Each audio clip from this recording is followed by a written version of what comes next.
Hello. Um, this is my first video that I've made for YouTube, so uh, you know, might be poor lighting and the audio might not be very good. So sorry, but it'll get better as time goes on and I get a little better at this. Um, kind of adjust things here. So back when I was about 12 years old, I had a surgery to cauterize the blood vessels in my nose. Had repeated and very bad nosebleeds that just, it's a lot of blood loss if you have it often enough. And so they decided to go ahead and, burn all that out. Now, back then, you're 12 years old, you don't realize there's a problem after a surgery or that anything's wrong.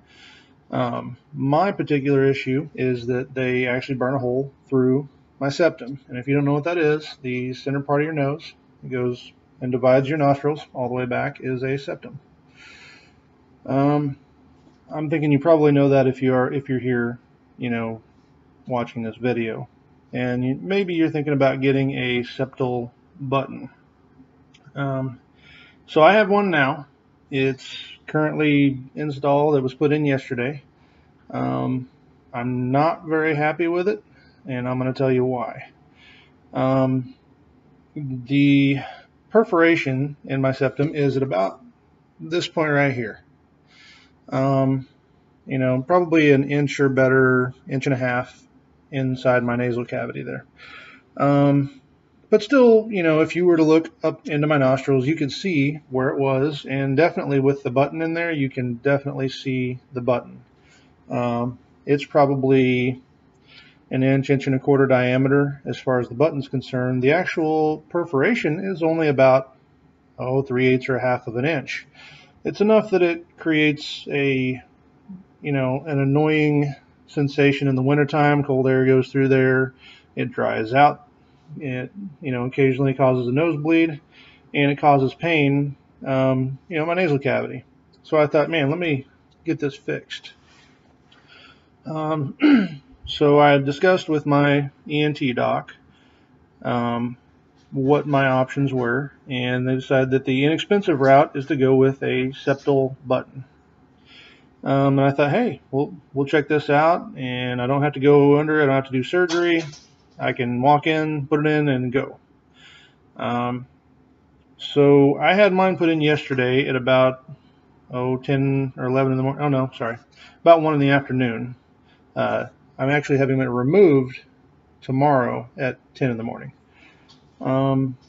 It does it do its job? Sure, it fills the hole up, but it's loose. Like, I can press from side to side, and I guess if you've never seen one, you should look it up.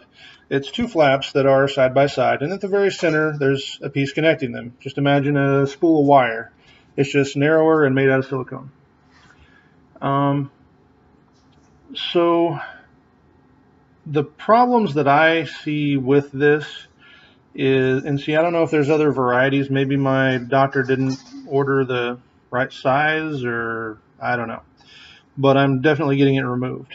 The problem I have is the center piece that actually goes through my septum is kind of long, which means that anytime I breathe in or breathe out, it actually moves from side to side, and that bugs me.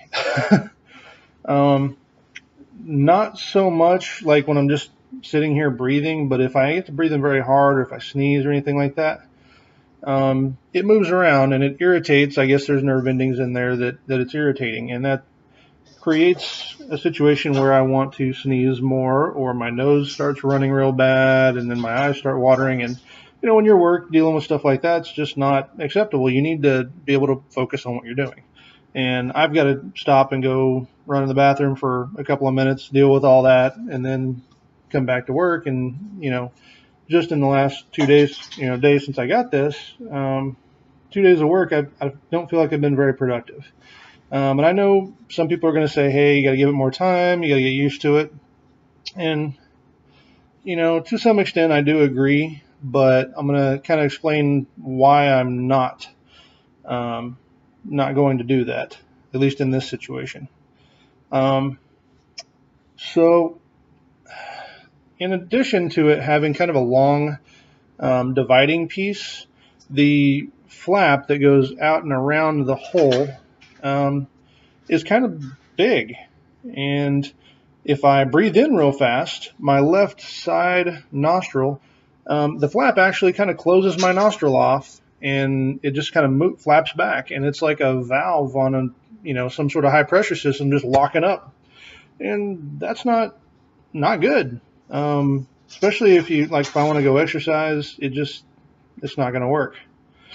So on the other side, if I sneeze, and if instead of sneezing out through my mouth, if it gets enough air pressure through my nose, the back side of the flap closes shut on the back side of my nostril, or backside back in here, and it creates a situation where I have a lot of pressure, and then I actually feel pressure and air coming out through my eye socket, which is not cool. I typically have no shortage of airflow through my nose. I can sleep at night, prior to this anyways, sleep at night without any obstruction. I don't snore. There's no problems of that sort. But since I got this, I've only slept one night, the thing keeps me up all night. My nose is running, and if it's not running out the front, I lay back, it goes down the back, and then it's like it creates more of an issue, because then my stomach hurts because I'm swallowing all the whatever goes down my throat.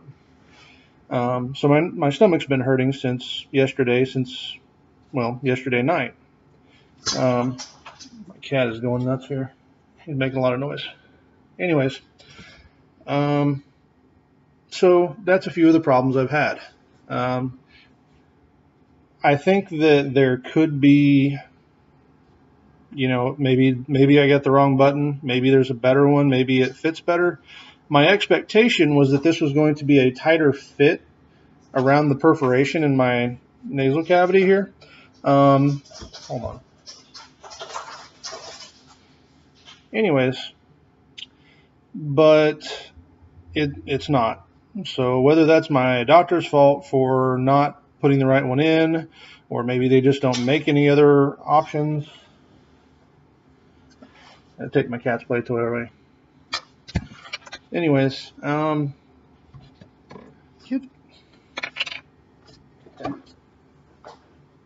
right. So no matter what you're thinking, if you really want to get this or not, I forgot where I was at anyways.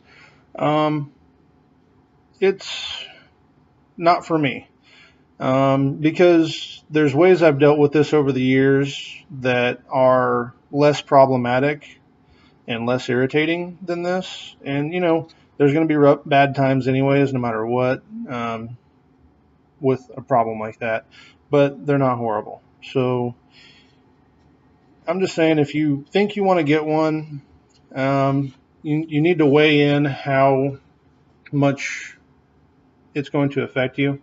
I guess something I kind of left out earlier is my ability to actually breathe and have normal airflow is diminished, and I don't like that. So, weigh that in. If you're going to get one of these, talk to your doctor about it.